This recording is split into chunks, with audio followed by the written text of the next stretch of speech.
Eto an-tanambao voalohany an-tampon-tanàna Antsiranana no misy ity hôpitaly manara-penitra vaovao ity.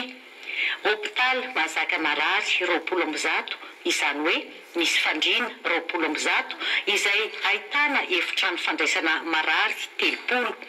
Mpitsabo manam-pahaizana manokana miisa 9 no isandraka sy isana sapandrara 12 ato amin'ity hôpitaly ity.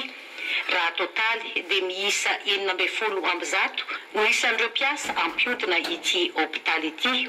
Ankoatra ireo mpitsabo matianina miisa 9 dia miisa 70 ny mpitsabo mpanampy, 70 no mpiasa birao sy mpiasa tsotra.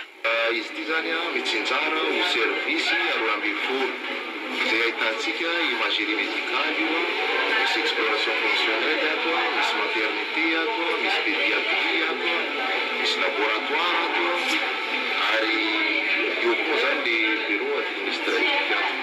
Io service tsirairay izay tanisaiko teo io zany samy manana lohany izy, manana dokotera izay efa manana traikefa tokoa amin'ny fomba fitsaboana ny hôpitaly. Manara-penitra amin'ny lafiny rehetra ity hôpitaly ity.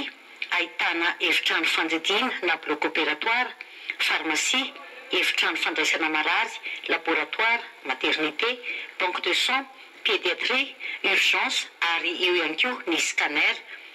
Amin'ireo renivohim-paritany enina teo aloha dia misy hôpitaly manara-penitra toy izao avokoa izay marihana ihany, fa eto Antsiranana no fanokafana amin'ny fomba ofisialy ny hôpitaly manara-penitra toy izao.